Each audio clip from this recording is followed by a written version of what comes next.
seemed totally lost. And that was a little bit of a heartbreak. I want to take 100% with me when I teach, but that never really happens. I've taught in settings like that before at Lancaster Bible College, and there was one or two individuals in the class that just didn't get it and didn't follow along.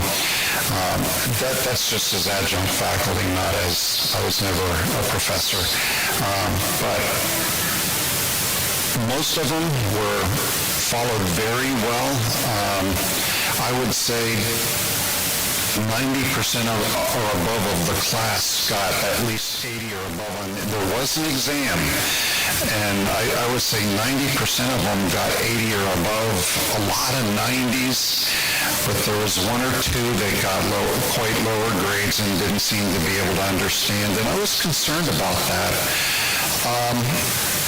There are doctrinal issues that this church is going to face. Well, that's an understatement. There are doctrinal issues that every church is going to face. And the way we face those doctrinal issues, whether it's here in the United States or in Africa, I think is important to the life and the health of a church. And our church is no different than, and our denomination is no different than their denomination and their churches. The devil is a roaring lion, and the theses are important, and some of them came out in the course of my experience there. The vast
I would see them. I think some of them use that for bath water. They'd go over with their bucket, and again, you see them. As David mentioned this, I don't know exactly what it was, but they love to put their hands on my arms, as you see the one child, and they just would want to run up and touch you, and I could speculate on that. My skin, I noticed, was a lot more wet than their skin because it was hot. And so there was very little time when I wasn't sweating, and they may have been curious about that. Why is this guy sweating all the time? But when the temperature gets up there, and they had a lot of humidity over there, and so yeah, I don't know if I sweat 24 hours a day when I was over there, but I did a lot of sweating. Next picture. Oh, that's the classroom.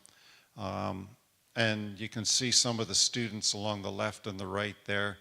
A podium, and our audio visuals are behind us. You can see that we did use some audio visuals. We wrote up our own on the left there, but you can't quite read it. But also notice on the left, they had a combination. Some of them did wear the African shirts, but the guy on the right, you can see, has more of a Western shirt. So there was a variety of dress.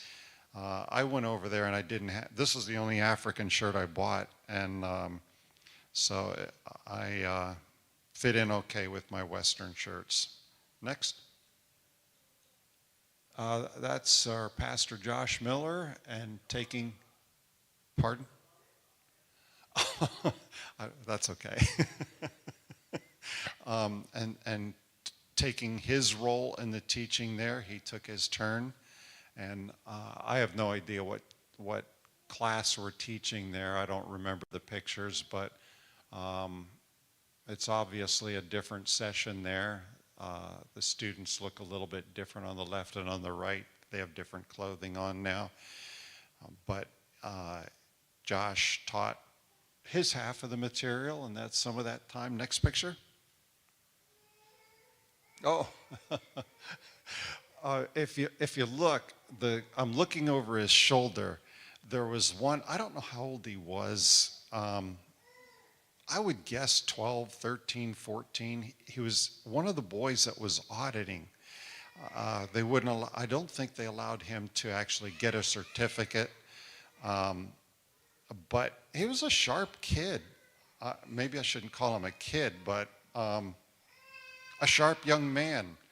And I kept checking his work there because there would be certain questions they would have to answer, kind of a homework thing, just to see, is he following? And he did a pretty good job. I mean, he wasn't bad. And the lad says that someday he wants to be a pastor. And that's why he was there. And so I thank God for him, and I hope that if that God placed that desire in his heart, I hope he gets there someday. But yes, I did roam around the room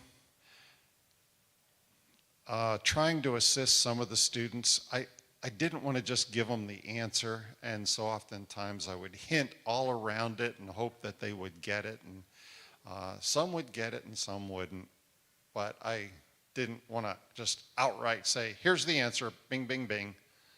And so I did spend some time circulating around the room, having private conversations about the homework assignments. Next. That is Josh. I don't know what's going on there. Go to the next one. That's another picture of Africa at night. How's that? Thank you very much.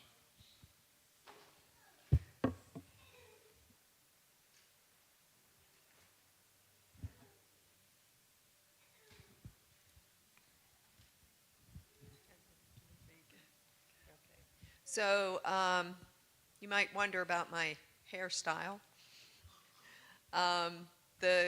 A lot of the girls, older girls, were pretty fascinated with my hair and asked if they could play with it.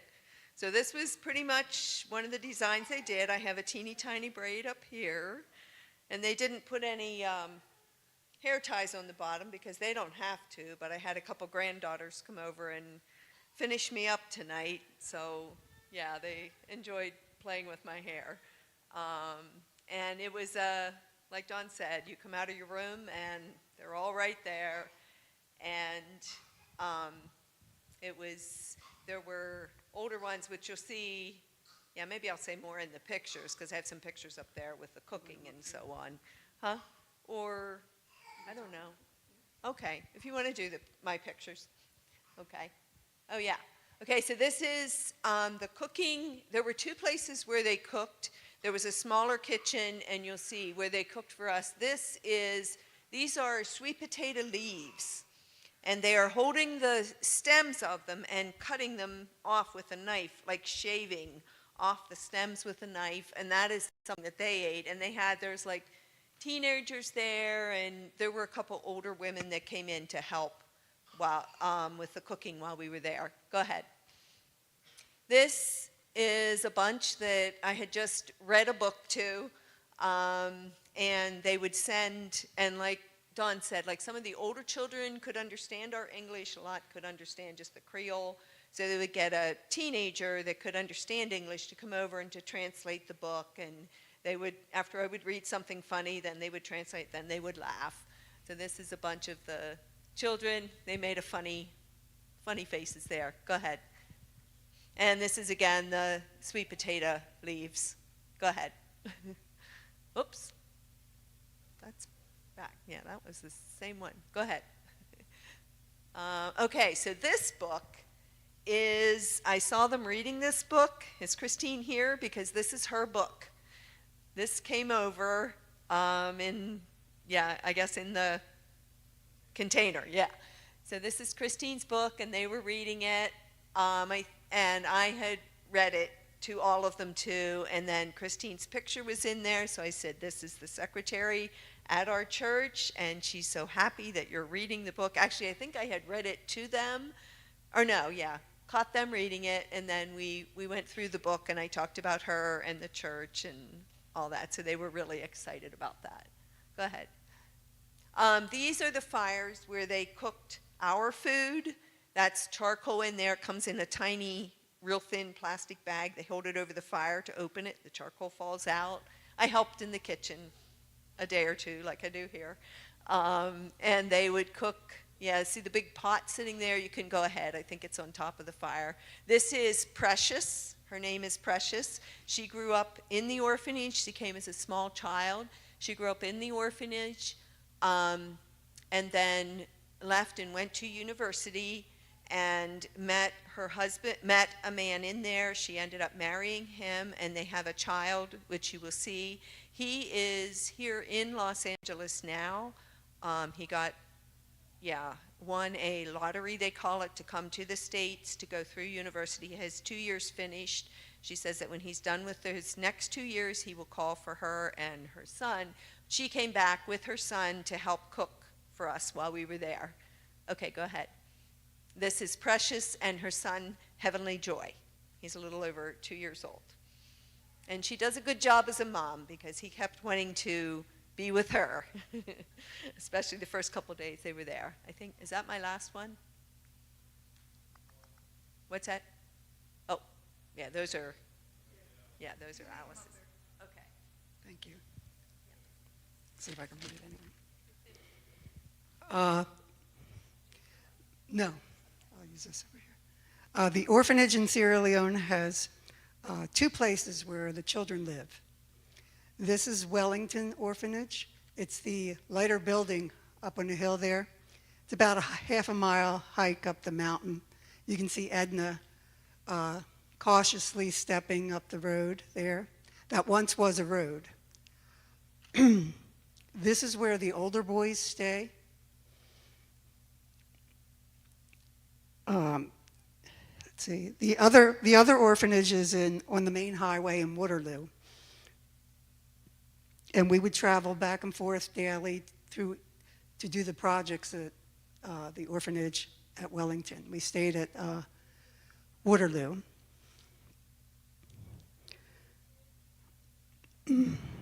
When I visit, my main goal there is to spend time with the children and give them all my attention.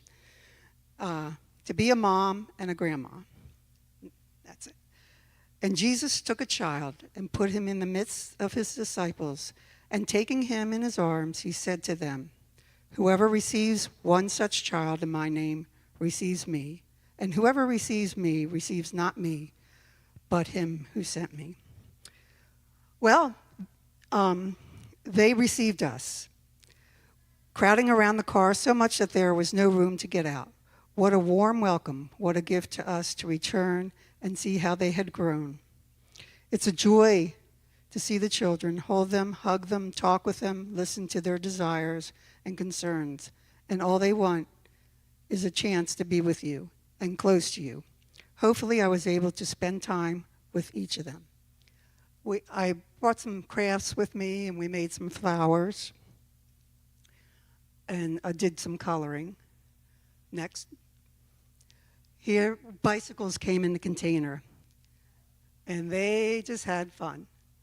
They were so happy with them. And next, we also bought a pallet of spaghetti in the container. And they enjoyed the spaghetti, and I enjoyed watching them eat the spaghetti because they eat with their hands. Every morning, the children have devotions and some evenings, Bible studies. During those times, they sing joyfully, clapping, and with tambourines and drums, worshiping God. We thought we could teach them to play a musical instrument to add a little melody to their rhythm. So we brought 10 recorders and instruction booklets with us. You can go to the next slide there. The remedial teacher picked out the best students for us for this assignment. They did very well. They learned about 6 songs. The last song they learned, Hymn of Joy, they played for the whole orphanage. And I think it was like at 10 o'clock at night, and they went and woke everybody up to hear them play. And I'd like to play, if this turns out, what they played. Can you hear it?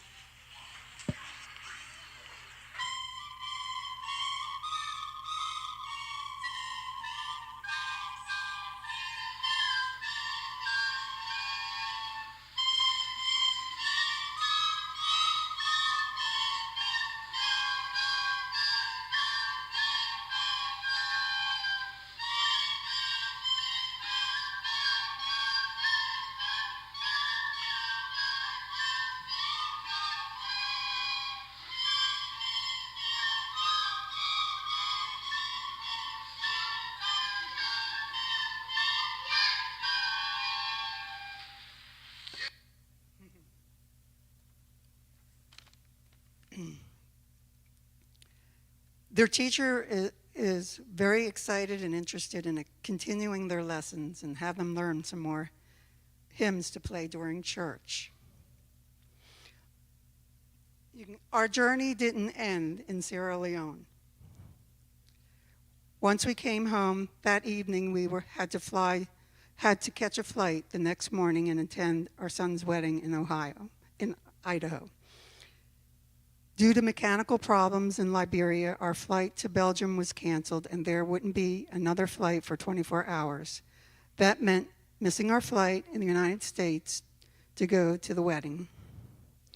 With much prayer from God's people, you can go to the next slide, we were able to enjoy this special day with family and friends. We made it there to Idaho 6:30 that morning. Ate, got some rest, and went to the wedding at 4. Most precious to us is your prayers. God shows his loving kindness to us through your prayers. As we serve, they give us guidance, wisdom, endurance, and peace of God for each day. Thank you so much for being with us through your prayers. To me, it was like you were there with us in Sierra Leone. You were a part of us, and thank you very much.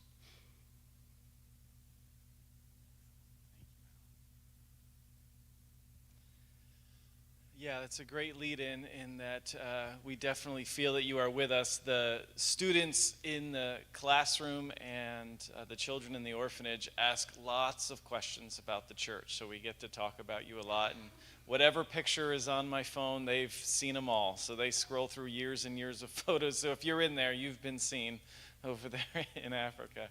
But it is a joy again to be an extension of you. This was now my 5th trip to Sierra Leone, and there were some unique experiences for me on this trip.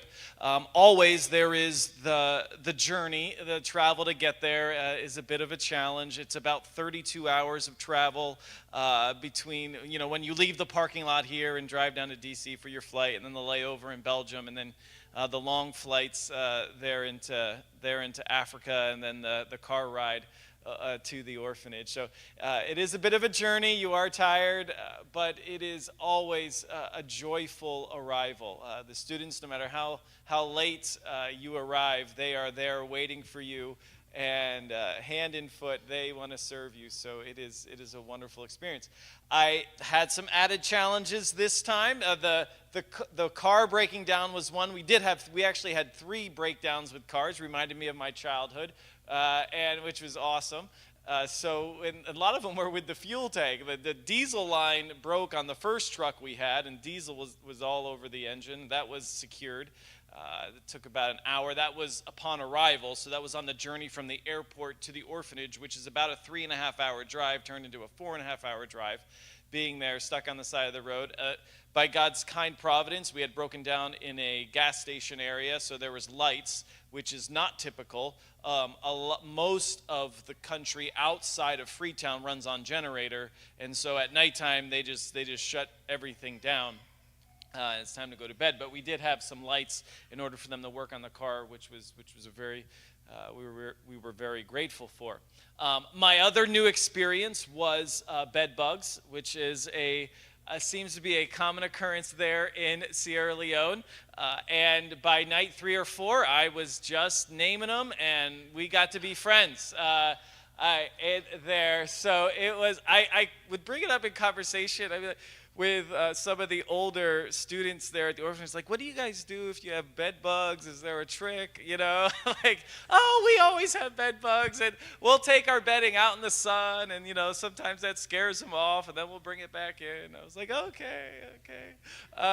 But Don and Edna brought an air mattress, so I was able to get an air mattress, set that up in the middle of the floor. The one drawback to that was I didn't have a mosquito net, so it was either bed bugs or mosquitoes. I went with mosquitoes one night, and then reinforcements arrived with David Ruiz, had a pop-up bug net. So now I had the air mattress and the pop-up bug net arrived, and I was just mocking the bed bugs and the mosquitoes. I had every flashlight I could have on inside that tent, and all the mosquitoes, I saw them coming on the net and was just mocking them. But it wasn't, I learned to live with it. It wasn't a huge trial, but my wife was not going to let me back in the house until that was taken care of, so, which understandably. I had mentioned this from the pulpit a number of weeks ago when we returned, but this was the most rewarding trip from a teaching standpoint with the students. It had been they have had 2 classes since the last time I was there, and to see their growth and their comprehension, Don spoke to it some, ability to process theological truths and to articulate and explain the atonement and the gospel. They did a homework assignment from Isaiah 53 verses 4 to 6, and having them explain the necessity of a crucified Savior, and these things was just beautiful. They wrote out whole sermons, pages and pages on 3 verses, and so to see their improvement from where they were was just such an encouragement. And I want to pass that on to you and your financial investment, your investment of time and prayer and concern. It is being used by the Lord to further his kingdom there. Added benefit, we got to visit some churches this time, 6 churches. I had been to every one of these churches in visits prior except for one. But nonetheless, to see the men in their context, they love having you visit. They love showcasing their church. To hear them preach, to hear them minister to their people was an added blessing. I'll walk through some of the slides, and then I'll hand it over to Bob, and hopefully we will have time to field some questions. Okay, so this is the class of students that is all there. I believe it was about 40 students or so that were able to take the class. The gentleman all the way on the right, his name is Abu. He's an amputee. You can see he has a crutch there. He's a young man. He is one of the youngest amputees that were a casualty of their civil war that ended in 2001. He was a baby at the time and was being carried by his father away from the battle, and he was shot, and a bullet struck him in his leg, and he ended up having to have that amputated as an infant. But he is a reminder of some of the turmoil that country has gone through. But the gospel is going forth. Every year I see a diminishing influence of Islam and Muslim religion there in the country, and a moving forward of just on a national standpoint of order, and I praise the Lord for that. And the gospel is being able to take advantage of that. So next slide. Okay, David mentioned this scene. This is one of our breakdowns on the side. Look how happy that guy is. So but this captures a little bit of the rain. It was rainy season. Another new experience for me was going in August. I have never gone in August, and it was the best weather. It rained every day, but it was cool. There was a breeze through your room, and I don't remember sweating. Usually when I teach, I have to carry a cloth because I'm constantly wiping my face because I'm sweating the whole time. But this was comfortable weather, so that was great. Apparently it's also bug weather because I had that encounter. But next slide. This was in one of the churches that we visited, one of the 6 churches. This is in the town of Grafton, a little village that was set up as a refugee community during their Civil War that developed into really a village. And that's Pastor Elijah, one of the older men in our class, and he is teaching a local church there. When we went from church to church, we had a little conference that we did. Don taught on the gospel. I taught on the purpose of the local church, the responsibility of the members of that church, and the responsibility of the pastor, and then the pastor got up and preached, and it lasted pretty much about 2 to 3 hours that we would go through that. So, all right, next slide. I think we got a couple more pictures of churches. Yes, this is another church that we visited that is both concrete block and mud brick combination there, but their roof collapsed, and so then next slide, one of the village leaders there has a house in the village and has allowed them to use, she is a Christian, and has allowed them to use her house for the church. That's actually right in the yard of the church. If you were to take that picture and then turn around, the church building that I just showed you was there, but this was one of the churches that is meeting. So again, wonderful privilege, and thank you for sending me. Bob.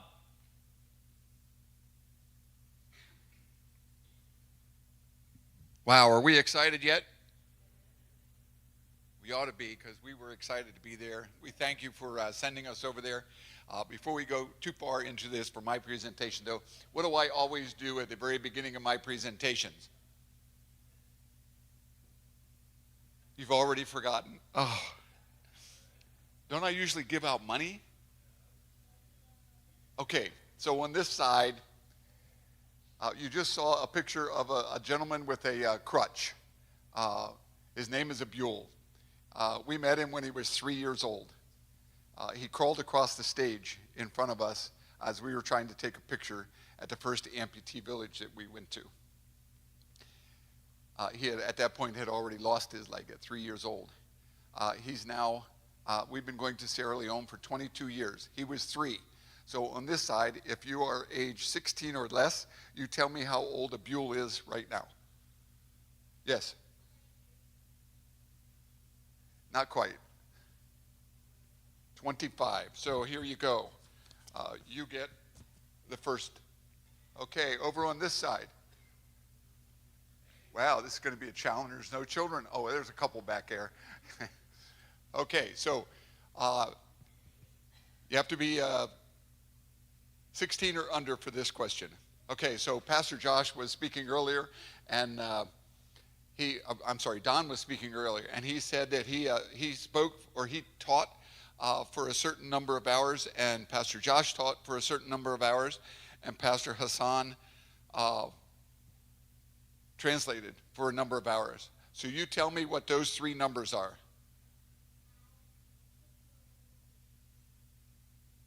Way in the back. 3, 3, and 6. All right, you get the next one. Okay, now the next question is for adults only. No children may answer. Okay, it's very easy, guys and gals. Come on, you're going to do it. It's going to be really easy. Who wants to go to Sierra Leone? Well, I guess I get to keep that one.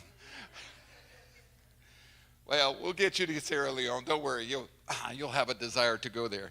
I got to tell you that every time I go to Sierra Leone, I have a great time. You know, we've already talked about the children. We've talked about different aspects of the bed bugs. There's all kinds of excitement when you go there, especially with the young children. They want to know. You know, he was asking Don was asking, why do they rub your arm? They don't have much hair on their arm, and they want to see it. If if they didn't rub your arm, they'd be pulling the hair out of your arm. It's like, so that's one of the reasons why they rub your arm. Just so many things, the bicycles in the container, which, by the way, those of you who went to VBS this year, thank you from Pastor Hassan and all of the children for helping to get that container off the dock. All of the money that you raised this year went toward paying for that bill to get the container out to the orphanage, get it unloaded and back onto the dock again, and for all the materials that were in there. Thank you so much for helping with that. They are very excited about it. The bicycles, you saw the pictures of the bicycles. They are, and you'll see some in mine as well. They are so overwhelmed when they see these bicycles come in there. We go and help put them back together because we take them apart before we put them in a container. And so it's a challenge sometimes because they want that. They grab that bike, they come out there into the hallway, they want that bike put together right away, and there's already 15 other people in front of them. They don't care. They want theirs done first. So you have to put some kind of restrictions on it. It's like, okay, all the ones that still have to be done, you have to be over there, and Dave and I will sit over here somewhere and try and put them together. So it's a challenge sometimes, but the children, they don't have a lot of love in their life. Pastor Hassan and the people that are assisting there, they get hugs and such and that kind of stuff, but not as much as when we go there. When we send our pastors there and we send our people from America over there, we're there hugging the children all the time. I got to tell you, Alice put that thing up there when she was recorded the music. That's only 6 hours. 6 hours they were playing 4 songs. They had never had an instrument in their hand before. And that's the kind of things that you are helping us to do. And through that, we're able to spread the gospel. Let's go through some of the pictures real quick here. All right, so up in the boys' orphanage, a local organization offered to me the opportunity to present a counseling session to the young men. And so this is part of that counseling session. They were to meet at 4 o'clock every night. We would stop work. At 3 o'clock, they would get cleaned up. They would go down to the church. We would meet at the church. This happens to be meeting at the orphanage. So they had an hour to get down to the church, and we would go through the session. It all worked out well for the first day. But the second day, nobody showed up. It was 4:15, and nobody showed up. It was 4:20, and one young man showed up. And I told him, I'm sorry. I said, the class for tonight is canceled. When we tell you you have to be here at 4 o'clock, you have to be here at 4 o'clock. We can't spend a lot of time on this. We have to get into the materials right away and get to the teaching side of it. So they were disappointed. The next night, we changed our venue. We went to the orphanage so they wouldn't have to travel down that hill to the church at the bottom of the hill. And they were all there at 4 o'clock. They were eager. They're ready. They want to hear the word. It's incredible. This is, we're teaching them life in Christ here. And they're very attentive. We had DVDs that we were supposed to be showing. The DVD player didn't work. These are all kinds of obstructions that come along. God is always after us trying to, or Satan is always after us trying to stop our ministry from happening, and that's just one of them. The DVD player didn't work. You get halfway through the session, and it would go all kinds of lines everywhere, and so I would have to take over and start trying to present the materials in that manner. So we'll do better. We got through 5 sessions. There's 15 sessions to do, and there's only 24 young men allowed in the class because that's all the books I could afford. If we could afford to send more books, we could put all of the children into that class. Keep that in mind for later. Next slide. All right, so part of the projects, you can see that pipe running down the wall there. That's a drain line from the gutter on the building, and we're trying to collect the rainwater and put it into the barrels there on the left-hand side of the picture.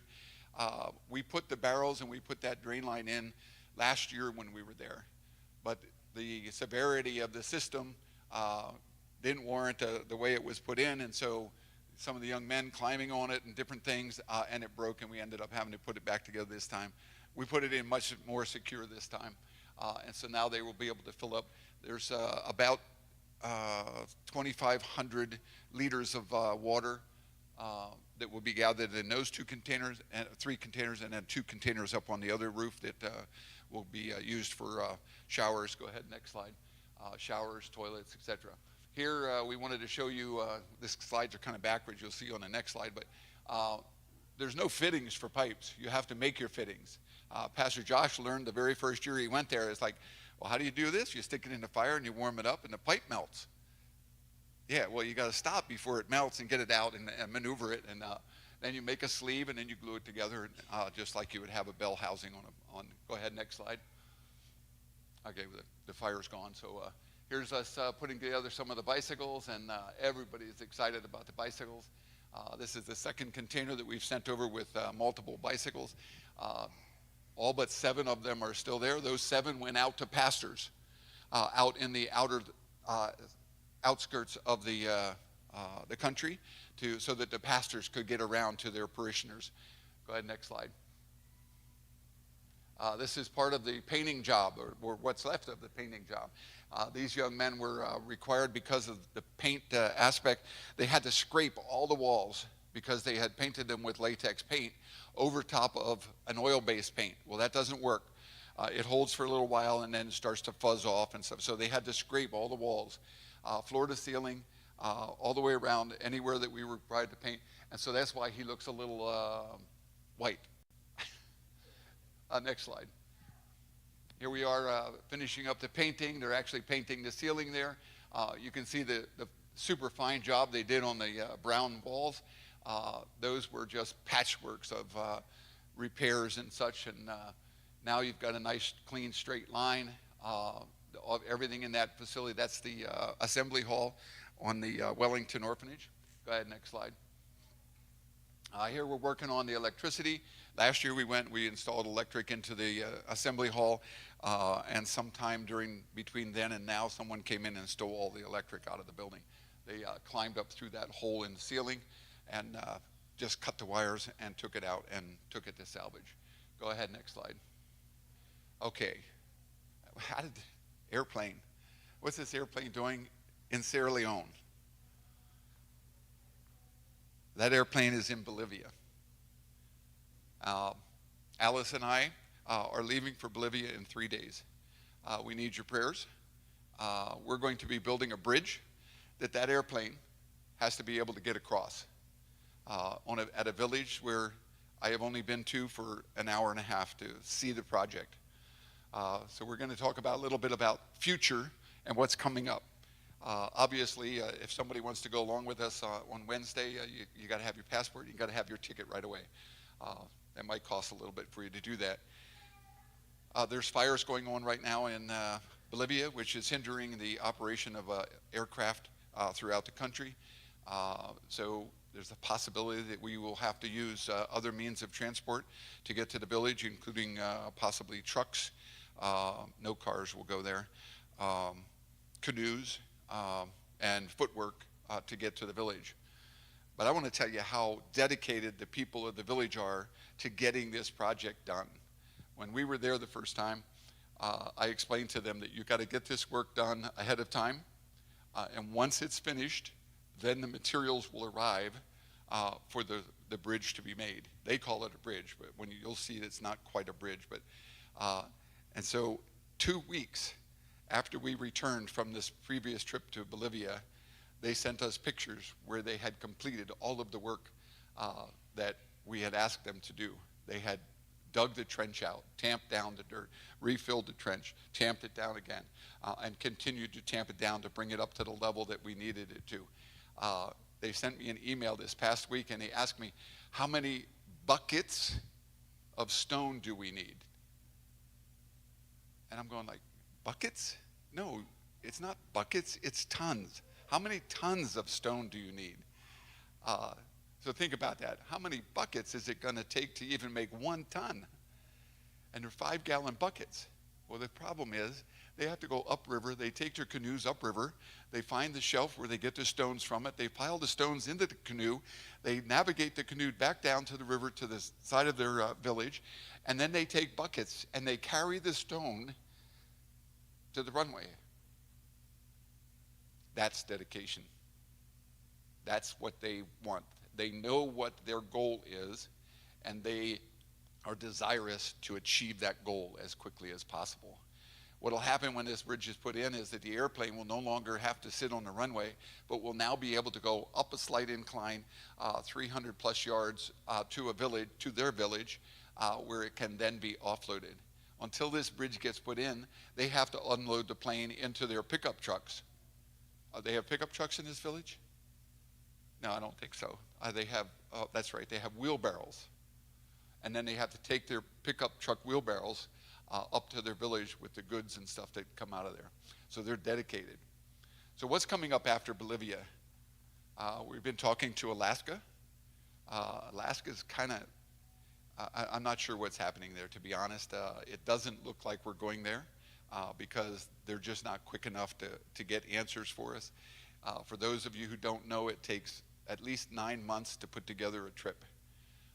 And so putting together a trip for Alaska, we should have already started, and we should be well underway and know what, thank you, and know what our goal is and what we're going to be doing and such. So I think that at this point, Alaska is going to be out of the picture, but they were going to be in June. July was going to be Bolivia. Potential for August is going back to Sierra Leone again. So there's two, Bolivia again in June, July. Sierra Leone in August, possibly into September, depending upon when the other teams are going, etc.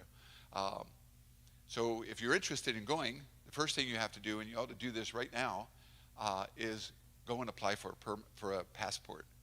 You have to have a passport to go to either one of these countries. There's no question about it. And if you're serious about it, come and talk to me. We'll get you started ahead of the rest of the group that's going to be there if you're very serious about it, because you're going to need to start putting together papers in order to get visa. You have to put together papers in order to let your friends know what you're doing, because it's not just you going. It's a whole team going. It's a whole church going. It's another whole nation going with you. On the table outside, you're going to see 2 puzzle boxes. Some of you might recall that several years ago, we sold puzzle pieces for those 2 puzzles. And you got to sign the back of each puzzle piece that you bought. Those 2 puzzles are still on display in the orphanage over there in Sierra Leone, with your names on the back of the pictures, all assembled and framed out, ready to hang on the wall, etc. It takes a lot more than just you going. It takes the prayer partners. It takes the financial partners. It takes all of those people who are just there to encourage you to go. And those we need especially as well. The prayer partners, the financial partners, we can't do without, but those who just come along and say thanks for going, we need those as well. So if you're seriously interested in going in some of these mission trips, or if you have a destination that you think we should be going, we'll listen, we'll see where God directs us. I have to admit, though, that even the stretch out to Alaska, that was a real stretch to think that we could do 3 different mission trips, so 3 different countries in 1 year. If you're just individuals like Alice and I are, you can do 6, 7, 10 a year. Well, let's keep it down from that. But you can do a lot of them, but when you try to take a group, it takes a lot of planning, a lot of logistics. There's people here in the congregation. You have no idea how much logistics people from the congregation have put in to make sure that each team gets where they're going when they're supposed to be there and being able to return. We referenced the fact that we were delayed 24 hours coming home and in a country called Liberia, Monrovia, Liberia. And our team will confess to you that we were not real happy about having to spend the night in Liberia, in a country that we have no knowledge about. We really only know them by name, and they're trying to take your passport away from you, and you know for a fact that your government tells you never give up your passport. And here's government officials saying, here, give me your passport. And he's got this big stack of passports and obviously some of them are American and other kinds, and it's like, no, I'm sorry, I'm not giving up my passport. That was my instruction to our team. Don't give up your passport. Do not give up your passport. Well, the story changed like 3-4 times before we finally got to the truth. Well, they really didn't want the passport. They just wanted to see it so they could get your name off of it, so they could do this or that. But that's not what they were doing. They were collecting it, and we refused. They called us different names, and we were very happy to stay in the airport if we had to. But fortunately, things worked out. We actually headed toward the door, and the team will tell you, I said, wait, let's stop, because I'm not happy with this. I'm not happy about the situation. We really need to pray about this. We had already called back here and put the word out that we were going to be delayed. You are our prayer partners. You are the ones that help us get through obstacles like that. And we prayed. We felt a peace about the situation after our prayer. We walked outside and walked right into a Christian. His name happened to be, that's right, it was Bob. And I don't know how I could have forgot that. So we walked outside, and he calls our attention. Are you with this group? I said, yeah, we're with them. And he had a Sturgis shirt on, and I was like, so you've been to Sturgis? No. A friend of mine from America got me this shirt. And we started talking and find out that he's a Christian, and that we're Christians, and he wants to help us. So he walks right out to the guy that's in charge and says, these three need a car right away. He was the same guy that had just called us all kinds of names inside. So you go through little trials, and you got to rely on God to get through each one of them. Alice and I have been doing this a long time. We enjoy doing it. We enjoy taking you and your children on these different trips, and hopefully you'll allow us to keep doing that for at least a little while till we get too old to climb the hill. How's that? Thanks. I'll stay right there. All right. Any pressing questions that maybe you were hoping to get answered tonight about the trip, and anything that you wanted to ask, or maybe the presentation prompted a question or two. But again, I hope our joy is coming through and the privilege of being a part of this. So, all right. Well, let's close in a word of prayer. Oh, Alice. Okay. Yeah, they still have about 2 years left in the program. Yeah, Alice asked if there's a graduation time for the students. They still have about 2 years left. Yep. 6 more sessions. When are you going back, Josh? Lord willing, next year. I liked August. When's Chris going back? End of April, beginning of May. All right, let's thank the Lord. Heavenly Father, receive this as praise unto your most holy and righteous and worthy name. May we be found faithful in carrying the gospel forth. In Jesus' name, amen.